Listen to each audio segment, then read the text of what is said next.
মৌসুমি, প্রথম রোজা কেমন লাগছে? আলহামদুলিল্লাহ ভালোই লাগছে। প্রথম রোজা আজকে আমার। তো দাম পড়ছে আমাদের এখানে তো 150-200 টাকার মধ্যেই হয়ে যাবে, কিন্তু এখানে 300, 400, 600 এরকম দাম। তো এই দুটোই নিলাম। এটা দাম হচ্ছে 120 টাকা করে, দুজনের দুটো, বুবুর আর আমার একটা। এখানে যতগুলো জিনিস আছে সব কিন্তু একদম গিফট করার মতনই এই দোকানে। আর এটা দেখে তো আমার খুবই ভালো লাগছে। পানি নাই এর মধ্যে, কিন্তু মনে হচ্ছে যেন পানি আছে। हो गया मेरा इफ्तार का बाजार। আসসালামু আলাইকুম এভরিওয়ান, কেমন আছো সবাই? আশা করছি সবাই খুব ভালো আছো। আমিও আলহামদুলিল্লাহ অনেকটা ভালো আছি। তো দেখতে দেখতে কিন্তু 8টা রোজা কমপ্লিট হয়ে গেল। আর আজকে হচ্ছে আমার প্রথম রোজা। এর আগের রোজাগুলো আমি রাখতে পারিনি, কিছু কারণ ছিল তার জন্য রাখতে পারিনি। তো আজকে আমি যাচ্ছি হচ্ছে মানজারি বাজার, সেখান থেকে একটা কোরআন শরীফ কিনবো। যেহেতু কোরআন শরীফ বাড়ি থেকে আনা হয়নি, অত দূরের রাস্তা কোরআন শরীফ আনা সম্ভব নয়। তো আজকে আমরা সবাই যাচ্ছি হচ্ছে কোরআন শরীফ কিনতে। তো চলো মানজারি থেকে আমরা কি কোরআন শরীফ কিনছি সেটা তোমাদের সাথে শেয়ার করবো, তোমরা পুরো ব্লগটা দেখতে থাকো। তো মানজারিতে এসে প্রথমে তোমাদের দাদাভাই এই দোকানদারকে জিজ্ঞেস করছিল যে কোরআন শরীফের দোকানটা কোন দিকে, আর দোকানদার আমাদেরকে বলে দিল যে সোজা গিয়ে ডান দিকে। তাই দোকানদারের কথা মতো আমরাও চলে আসলাম একদম কোরআন শরীফের দোকানে। আর এখানে শুধু কোরআন শরীফ নয়, আরও অনেক রকমের বই, খাতা, ডায়েরি এইসব আছে। আর এখানে যেহেতু বাঙালি নেই, তাই বাংলা বই বাদে হিন্দি, মালয়ালম, ইংলিশ এইসব বইগুলি আছে। তারপর এখান থেকে আমি ডায়েরি দেখছিলাম। আমাদের ভিডিও স্ক্রিপ্ট লেখার জন্য ডায়েরি আমাদের খুবই দরকার, কিন্তু এখানে ডায়েরিগুলো দেখতে যেমন সুন্দর, দামটাও কিন্তু সেই লেভেলেই নেবে। স্ক্রিপ্ট লেখার জন্য ডায়েরি আমাদের খুবই দরকার একটা, কিন্তু এই ডায়েরিগুলো যা দেখতে সুন্দর, দামটাও কিন্তু বিশাল নেবে। ডায়েরি আমরা নেবো না, এখানে এসেছি কোরআন শরীফ নিতে। ওইদিকে কোরআন শরীফ বুবু নিচ্ছে, তারপর আমি নেবো। তারপর আমি চলে আসলাম কোন কোরআন শরীফটা নেব সেটাই দেখতে। এখানে দোকানদার আমার হাতে দুটো কোরআন শরীফ দিয়েছিল, দুটোই কিন্তু খুব সুন্দর, একদম স্পষ্ট লেখা। আর একটার দাম ছিল 600 টাকা, আর একটার দাম ছিল 300 টাকা। তো আমি এই গ্রিন কালারের কোরআন শরীফটা নিলাম, এটার দাম ছিল 300 টাকা। বাবা এত দাম কোরআন শরীফ! আমাদের এখানে তো 150-200 টাকার মধ্যেই হয়ে যাবে, কিন্তু এখানে 300, 400, 600 এরকম দাম। এটাই নিয়েছি আমি। কোরআন শরীফ বলেছি তাই বক্স দিয়ে দেবো না, প্যাকেট দেবো না। প্যাকেটগুলো এত সুন্দর সুন্দর প্যাকেট, কত কিউট কিউট দেখে, দেখো বেবি গার্ল লেখা।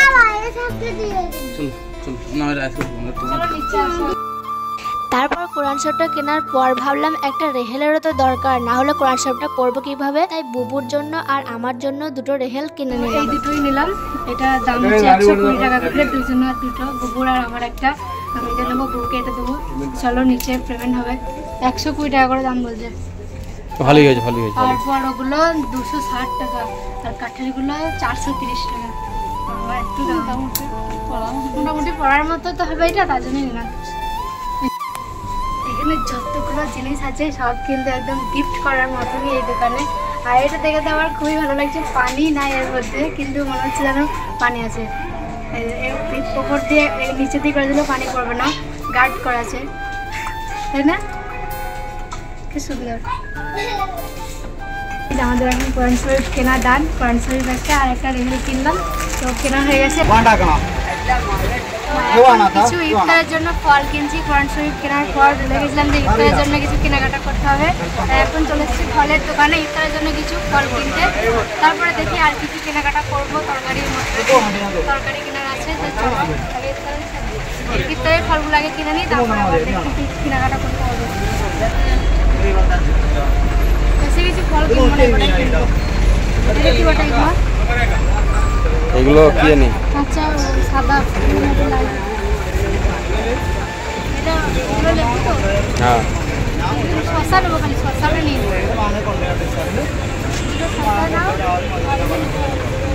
শসা নাও আর সবুজ আঙ্গুর। আকিরে আকিবে দেখো, আম আম লেবু আঙ্গুর নাও। হ্যাঁ বলো, ওকে বলো, ওই লোকটাকে বলো।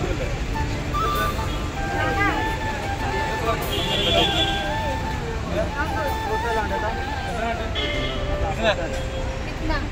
20 20 रुपीस।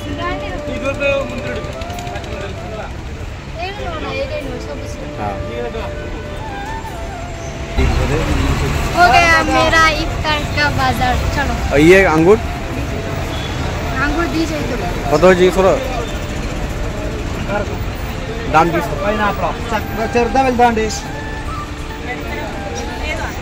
भाई कितना हुआ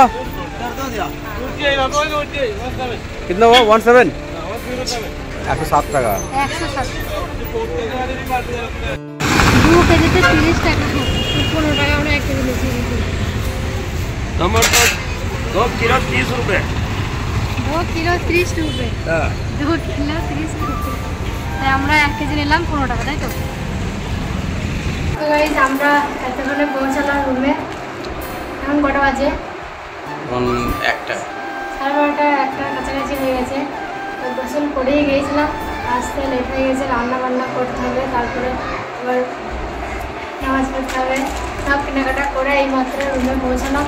এখন একটু রেস্ট করছি, প্রচণ্ড ক্লান্ত হয়ে গেছি, একটু রেস্ট করি তারপরে আবার রান্না বান্না করবো। তো দেখতেই পেলে আমি কোন প্রোডাক্টটা কিনলাম আর কী কী সব কিনলাম ইত্যাদি ফল বাজার। তো গাইজ এখন বাজে হচ্ছে 1:30 মতো, আর এই মাত্রই রান্নাবান্না সব কমপ্লিট হলো। বাজার থেকে আসতেই তো লেট হয়ে গেছিলো, সকাল সকাল গিয়েছিলাম তাও লেট হয়ে গেছে আসতে। তো এই মাত্রই রান্নাবান্না কমপ্লিট হলো, আর জোহরের আজান কিন্তু অলরেডি দিয়েও দিয়েছে। তো এখন আমি গোসল করেই তো বাজার গিয়েছিলাম, এখন শুধু পুজো করে নামাজটা পড়বো, আর যে কোরআন শরীফটা কিনে আনলাম বাজার থেকে সেটাও পড়বো আর তোমাদের সাথে শেয়ার করবো। আর এই কোরআন শরীফটা কেনার একটাই উদ্দেশ্য, সেটা হলো আমি কোনোদিন কোরআন শরীফ কিনে কাউকে দান করি নাই। তো এখন আমি এই কোরআন শরীফটা পড়বো, আর যতদিন পড়তে লাগবে পুরো কোরআন শরীফটা পড়ার পর আমি এখানেই দান করে দিয়ে যাবো, মানে মসজিদে দিয়ে তারপরে আমি বাড়ি যাব। রমজান মাস পবিত্র কোরআন নাজিলের মাস। এই মাসে কোরআন তেলাওয়াতের গুরুত্ব অপরিসীম। অনেক মুসলমান রমজানে নতুন কোরআন শরীফ কিনে তা তেলাওয়াত করা ও আমল করার অভ্যেস গড়ে তোলেন। নতুন কোরআন শরীফ হাতে পেলে অনেকেই আরও বেশি মনোযোগ দিয়ে পড়তে উৎসাহিত হয়, যেমন আমি আজকে এই কোরআন শরীফটা কিনে আজকেই পড়ছি, অনেক মনোযোগ দিয়েই পড়ছিলাম।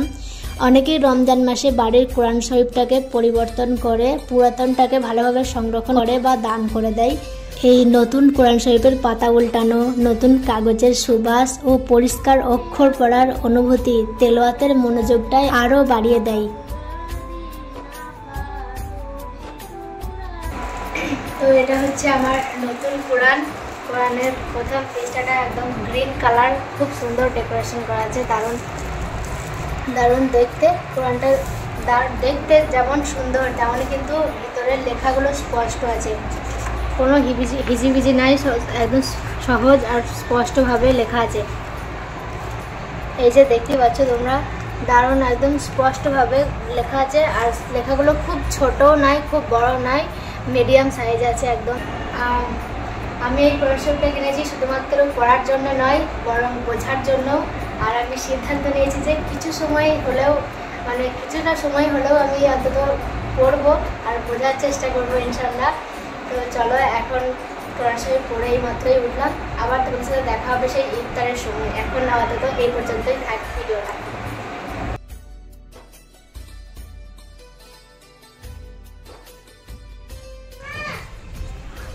মৌসুমি, প্রথম রোজা কেমন লাগছে? আলহামদুলিল্লাহ ভালোই লাগছে, প্রথম রোজা আজকে আমার।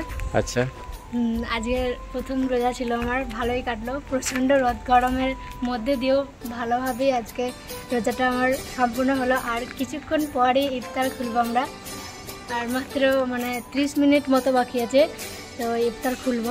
খুবই গরম ছিল তো আজকে? হ্যাঁ, প্রচণ্ড রোদ গরম, তারপরেও আমি রোজা রেখেছি। আমাদের বাড়ির এখানে বুবু আর আমি রোজা রেখেছি, তো রোজাটা ভালোই কেটেছে আলহামদুলিল্লাহ। আর আজ থেকে যে যতগুলো রোজা আছে সবগুলোই রাখবো ইনশাআল্লাহ। এখন চলছে ইফতারের আসল প্রস্তুতি। এখানে আমি বানিয়ে রেখেছি কিছু ফল ইফতারের জন্য, যেমন এই তরমুজ, আপেল, লেবু, আঙ্গুর ইত্যাদি। এই সব ফলগুলোই আজকের ইফতার। আর তার সাথে আছে ঠান্ডা লেবুর শরবত। ইফতারের সময় এই ঠান্ডা শরবতই একদম স্বর্গীয় লাগে। তো এখন সময় খুবই কাছাকাছি, এখন আমরা ইফতার নিয়ে বসে গেছি, সবাই মিলে দোয়া করছি। আর রোজা রাখার মূল উদ্দেশ্য হলো খাবার থেকে বিরত রাখা নয়, বরং আত্মশুদ্ধি করা আর ধৈর্য ধরা। চলো আমরা ইফতার করে নিই, আর মাত্র 3 থেকে 4 মিনিট মতো দেরি আছে।